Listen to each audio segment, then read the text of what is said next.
Retrouvez toute l'actualité en continu sur www.tele50.cd.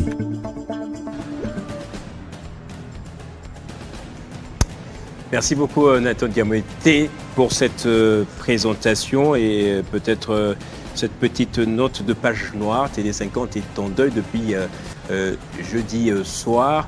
Nous avons perdu un de nos merveilleux et grands monteurs en la personne de Rigen Lunga, dont la photo va apparaître tout à l'heure là, le directeur général de l'espace 50, notre directeur de ressources humaines, Jimmy Galassi, tout le personnel de la rédaction, les techniques de montage ont présenté leurs sincères condoléances à la famille de notre très cher collègue, à la famille donc de l'illustre disparu. Le programme vous sera communiqué sur votre chaîne. En attendant, le deuil se tient dans la résidence familiale et Télé50 le suit de très près grâce justement à l'engagement de son patron Jean-Marie Kassamba.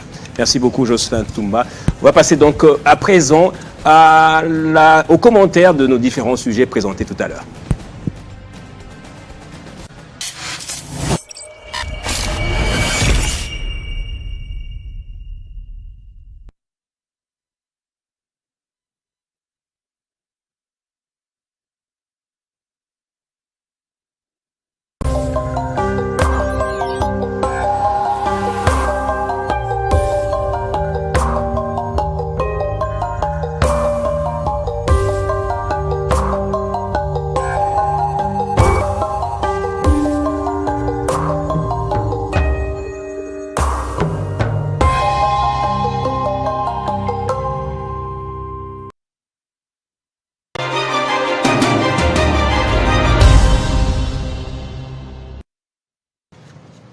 C'est une joute verbale, des passes d'armes, clash, même s'il faut emprunter un terme familier, entre Jean-Marc Kabound et Augustin Kabouya, deux personnalités qui se connaissent très bien parce qu'ayant évolué dans une même famille politique, aujourd'hui, ils regardent l'avenir de manière différente et avec beaucoup de différents. On en parle dans ce numéro de King Direct avec Guy Roger Ngoï qui est déjà installé. Bonsoir, bienvenue à vous.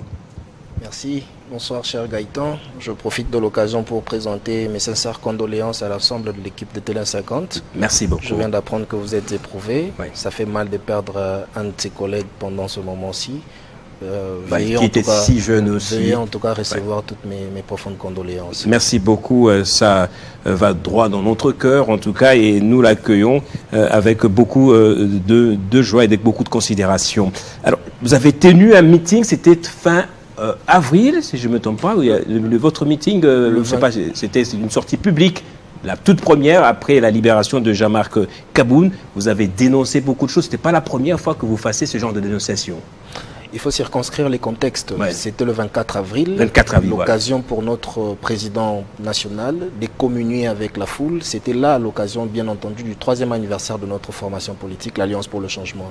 À cette occasion, un meeting avait été organisé à l'esplanade de notre siège. Évidemment, le président national a saisi cette opportunité pour présenter les causes qui ont conduit à la formation de l'Alliance pour le changement, les perspectives d'avenir, mais également... Dans l'état des lieux. La situation politique, la gouvernance en RDC. Il a fait un état de lieu, évidemment, de la situation que traversait le peuple congolais. Ouais. Il a parlé du volet sécuritaire, il a présenté les pistes de solutions que l'Alliance pour le changement préconisait afin de mettre définitivement un terme à cette guerre, mais aussi, il a essayé de tirer une sonnette d'alarme au regard du danger que courait la République si le peuple n'arrivait pas à se mobiliser pour prendre en main, pour se lever face à tout ce qui se déroule actuellement. Alors, en toile de fond de cette crise politique et sécuritaire en RDC, il y a les enjeux économiques et miniers que connaît bien Jean-Marc Kabound, puisqu'il a aussi affaire avec un carré minier qui pose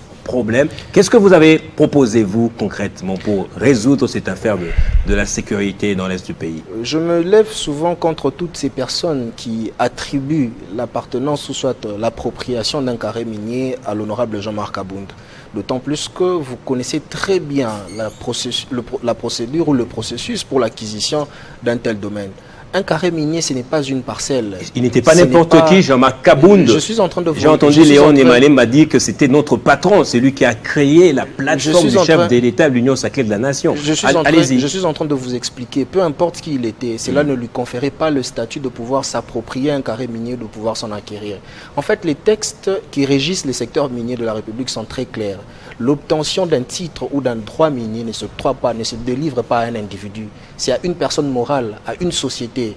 Si ceux qui l'accusent aujourd'hui de détenir un carré minier détiennent des preuves ou détiennent un arrêté où il est succinctement écrit le nom de M. Jean-Marc Kabound comme étant propriétaire d'un carré minier, qu'il les brandisse et le débat sera clos. Moi, je pense que ça ne sert à rien de diffamer ou soit de raconter des mensonges pour nuire simplement à une personne. Les carrés miniers n'est pas une parcelle. Ce sont des vastes étendues qui sont très bien identifiées en termes de coordonnées géographiques. Et donc, dire qu'une personne... C'est Augustin Kabouya qui l'a dit.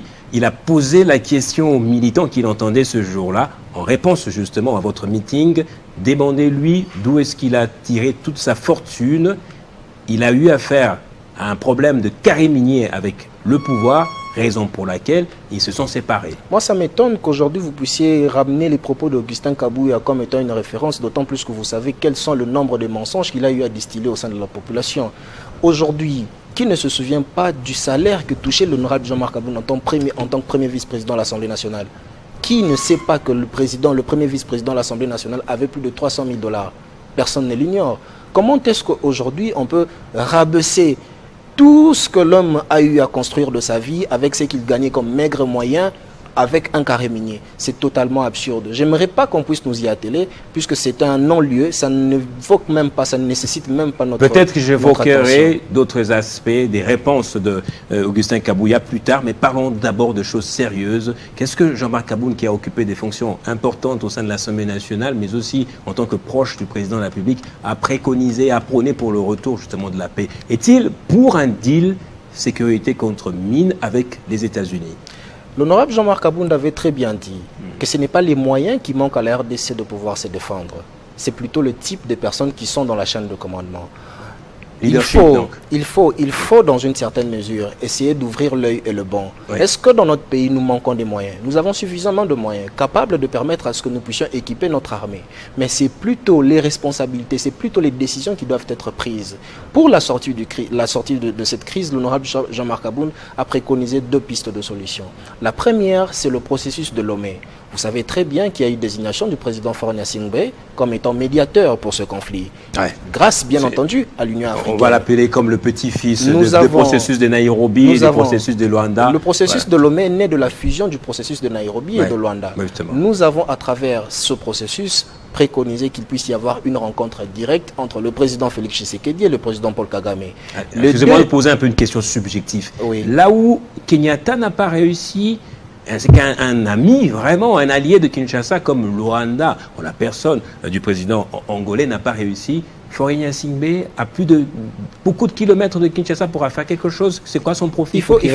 Il faut reconnaître qu'il y a un problème de confiance entre acteurs. Okay. Certains considéraient que Uhuru Kenyatta ou soit Joao Lourenço avaient des penchants pour X ou Y personnes. Alors actuellement, l'EAC et la SADC se sont mis d'accord pour qu'à travers l'Union africaine, que le président Faure Gnassingbé, qui est totalement neutre au regard de cette situation, puisse être désigné comme médiateur. Il s'élance à travers un processus de Lomé. Et parallèlement, l'Alliance pour le changement, à travers l'honorable Jean-Marc Kabound, a sollicité que nous puissions également initier un processus de Kinshasa.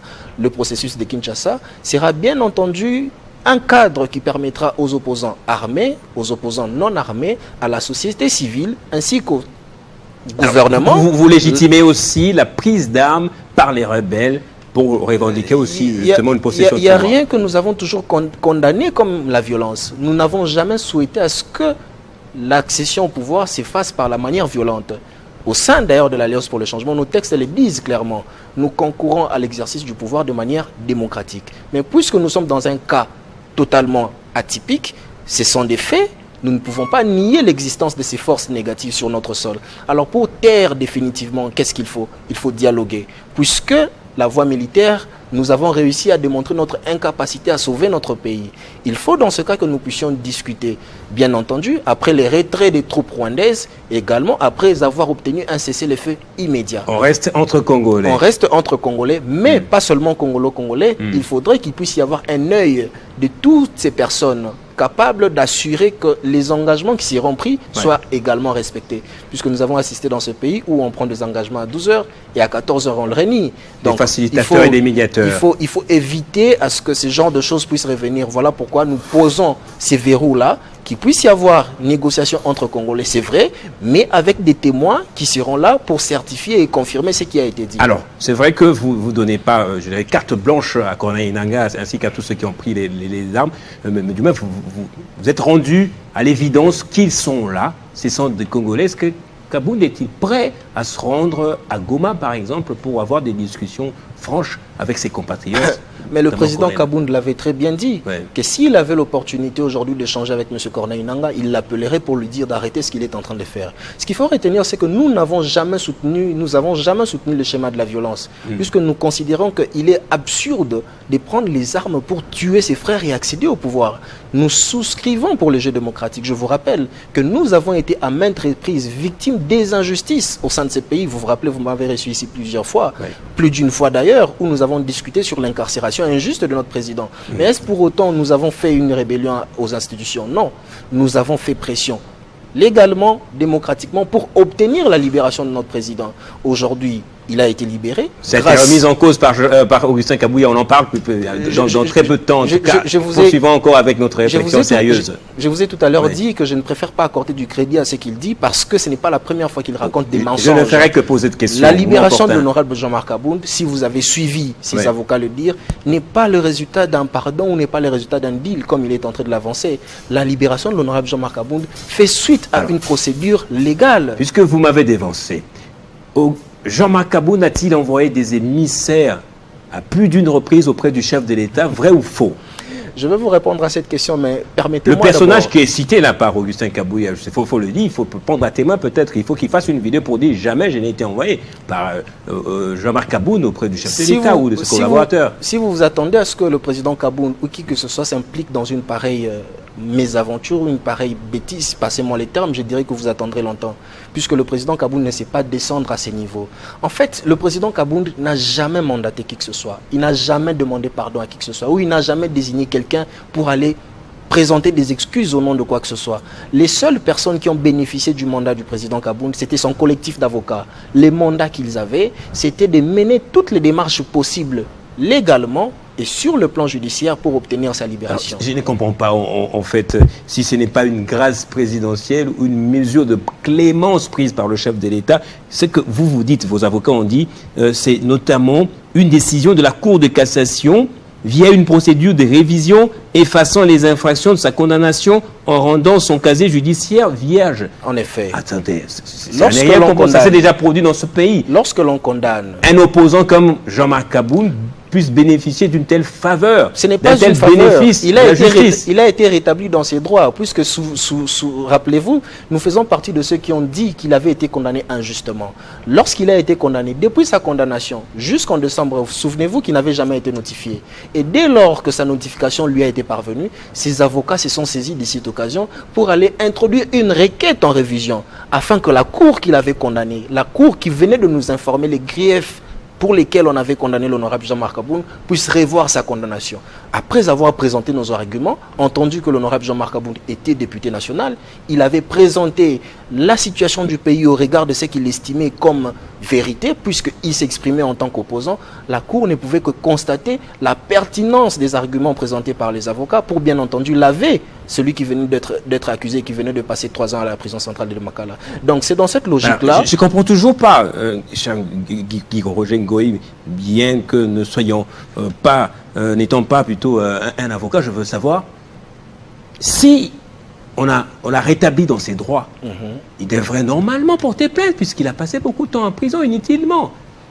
Pour réparation maintenant. Tout à fait. Et qui ne vous dit pas que ce processus-là est déjà en cours? Puisque je vous rappelle que moi, ici, avec vous, j'ai eu à évoquer cet aspect, que nous considérons que le préjudice qu'ils nous ont causé à travers l'incarcération du président Kabound portait même sur nos aspects en fait, matériels et moraux. Et donc, au regard de tout ce temps que le président Kabounda a eu à passer à la prison centrale de Makala, si aujourd'hui il se décidait de porter plainte à l'État congolais, il serait dans le droit. Il serait dans le droit de le faire. Rien n'est dit, rien ne l'exclut. C'est que j'essaie de vous faire comprendre, c'est que seulement après l'avoir condamné, il devait être notifié, comme le veut la procédure. La procédure veut qu'un recours en révision de la peine puisse être introduite une fois que la personne que le condamné sera notifiée. Il n'a jamais été notifié depuis sa condamnation jusqu'en décembre. Et dès l'instant où il a été notifié, c'était une occasion en or pour nous de se saisir de ce document pour aller cette fois-là au-devant de la Cour de cassation et demander bien entendu que sa condamnation puisse être révisitée. Chose qui a été faite, nous avons obtenu son acquittement pur et simple. Nous ne pouvons que... Il s'agit d'un acquittement, parce qu'il y a 3 possibilités de libération. Soit un acquittement, soit on va appeler ça la grâce présidentielle, soit parce qu'il a purgé toute sa peine, une libération normale. Puisque ce mot-là revient toujours grâce présidentielle, j'aimerais que ce soit dit à l'attention de tous. Le président Jean-Marc Kabound n'a jamais bénéficié d'une grâce présidentielle. N'a jamais demandé pardon. Il n'a jamais non plus demandé pardon. Le seul mandat qu'il a eu à donner, c'était à ses avocats pour mener les procédures judiciaires devant lui faire sortir, mais également à la population que nous sommes pour exercer une pression chaque le 9. Vous vous rappelez ? Nous étions passés ici pour annoncer des activités qui feraient en sorte que le régime en place puisse subir une pression et libérer l'honorable Jean-Marc Kabound. C'est quand même curieux que quelques temps ou quelques heures avant sa sortie, il y a eu des fuites comme quoi il aurait bénéficié d'une grâce présidentielle. La procédure en justice n'avait pas fait l'objet d'une grande couverture médiatique, mais c'est plutôt des bouches à oreille, des oui-dire qu'on a entendu dire qu'il devrait sortir et finalement il est sorti. Bon, ça donne plus de crédit à l'hypothèse d'une grâce que d'une vraie révision. Je suis encore en train de le répéter. Ouais. Vous savez très bien que ce n'était pas la première fois qu'une fuite sur une prétendue libération du président Kabound ne puisse circuler. Il y a eu des rumeurs comme cela à 3 ou 4 reprises d'ailleurs, alors que ce n'était même pas le cas. En fait, qu'est-ce qui s'est passé? L'ordonnance qui a été signée le 30 décembre fixait les conditions de libération de ceux qui devaient bénéficier de la grâce présidentielle. Cette ordonnance-là a été lue le 31 décembre. Ouais. Nous connaissions que l'honorable Jean-Marc Kabound répondait aux critères. Okay. Mais la matérialisation de cette ordonnance n'avait jamais intégré l'aspect Jean-Marc Kabound. Simplement vous êtes servi de ça au moins, c'est ça? Non, pas du tout, okay. Puisque nous, au départ, nous savions que cette condamnation-là était injuste et que pour sortir, il n'avait pas besoin de cette grâce présidentielle. Il fallait que les moyens légaux puissent être épuisés pour que nous puissions nous rendre compte bel et bien que la justice devrait faire son travail. Après l'avoir libéré, après l'avoir notifié, pardon, nous nous sommes saisis de cette notification pour saisir la Cour de cassation. Ça a été fait. Aujourd'hui, nous avons sa libération. Nous en sommes les plus heureux. Le président de la République a tout fait pour le retour de la paix dans l'est du pays. Il s'est même rapproché de Paul Kagame dans la même logique que ce rapprochement avec les États-Unis d'Amérique. Il s'est dit, si c'est le Rwanda qui nous pille, vaut mieux que je sois ami et frère à Paul Kagame, que l'on se partage un peu l'exploitation de nos minerais. Ça n'a pas marché. Ensuite, on est allé à un niveau un peu macro, pas totalement macro, mais on va dire moyen. On a adhéré à l'EEAC dans la même logique de pouvoir faire revenir la paix dans l'est du pays. Ça n'a pas marché parce que l'EAC, apparemment, c'est un conglomérat des gens qui sont très proches à Paul Kagame. Et finalement, on est allé auprès des États-Unis d'Amérique. Jean-Marc Kabound, qui connaît bien le président de la République, c'est vraiment pour l'avenir du pays que ce rapprochement a lieu?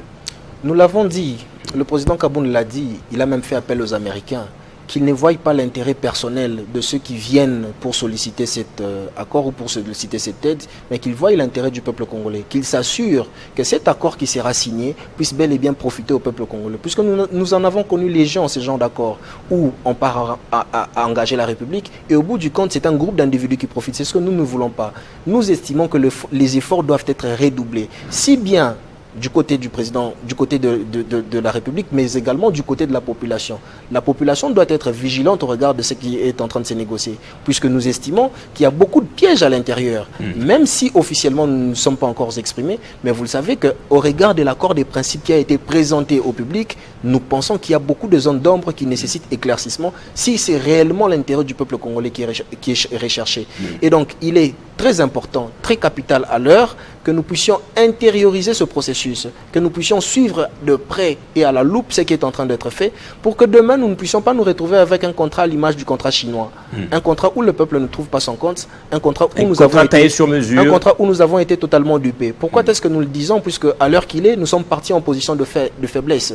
Nous devions avoir toutes nos cartes en main. Les cartes en main étaient lesquelles? C'est avoir suffisamment de moyens, avoir une armée forte, capable de frapper fort à chaque fois que nous sommes menacés. Malheureusement, ce n'est pas le cas. Tous avions souhaité que nous puissions avoir une armée ayant cette capacité de réagir et d'agir. Nous avons constaté que notre armée a éprouvé quelque peu de difficultés sur terrain. Et comme nous sommes contraints à cette situation, nous n'avons que le choix de négocier. Mais pour négocier, il faut connaître exactement ce que le peuple veut, ce qui nous attend aujourd'hui et ce qui nous attendra demain. Sans cela, ça sera vraiment chaotique. Merci beaucoup. On va peut-être terminer par ici. Vous avez dit qu'il faut un processus entre Congolais. C'est lequel? Vous soutenez donc l'initiative des prêtres et des évêques, des pasteurs et des évêques. Nous avons dit ceci. L'idée de l'honorable Jean-Marc Aboun, qui est portée également par l'Alliance pour le changement, c'est deux processus. Un processus de Lomé, un processus régional et un processus congolais. Qui impliquera les chefs d'État congolais et les chefs d'État rwandais pour obtenir bien entendu les retraits des troupes rwandaises et un cessez-le-feu immédiat, mais parallèlement que nous puissions avoir un processus de Kinshasa qui mettra toutes les filles et tous les fils de la RDC autour d'une table. Notamment Joseph Kabila. C'est un Congolais. Quelle est votre position par rapport à tout cet acharnement redirigé contre lui maintenant? Ce sont des actions qui tendent à diviser davantage la population, puisque le président Kaboun, vous le savez, a dénoncé même l'arrêt d'activité du PPRD. Nous considérons que c'est quelque chose qui ne devrait pas être en l'heure actuelle, puisque, vous savez, comme vous le savez, le PPRD est un parti qui fonctionne dans notre pays depuis plus de 23 ans. Essayer de faire des manœuvres politiques pour astreindre ou soit pour contraindre l'opposition politique au silence est une très mauvaise aventure qui risque même de compromettre cette cohésion nationale tant recherchée. Merci beaucoup Guy Roger. Merci beaucoup Charles Gaëtan. On va continuer à parler de l'accord ou le pré-accord attendu à Washington, cette fois avec Achille Kapanga, ancien maire de Béni. La conférence internationale, c'est ce qu'il nous faut maintenant. En quoi est-ce que cette crise est internationale? La République se construit dans le débat. Là où les idées s'affrontent, là où la vérité éclaire, c'est là que se dessine l'avenir. Nous savons à quelle année Félix Antoine Tshisekedi Tshilombo doit partir, constitutionnellement parlant. Je pense que vous le savez quand est-ce qu'il doit partir. S'il aime le Congo, et je crois qu'il va régler les problèmes s'il décide de pouvoir mettre les Congolais autour d'une table. Sur Télé 50, une nouvelle ère commence. On peut dialoguer à l'interne ici, trouver des consensus à l'interne ici. Mais tant qu'on ne parle pas avec les multinationales sur une même table pour que ces minéraux-là puissent bénéficier aux Congolais et au monde, nous serons en train de tourner à rond. Des discussions franches, des analyses pointues et des invités de grande importance. Version croisée revient. Un seul objectif, informer, confronter et éclairer pour que chaque Congolais ait les clés de son destin. Nous croyons en l'information, alors la vraie, débarrassée de toutes les influences politiques. Version croisée, le débat, la République et l'avenir.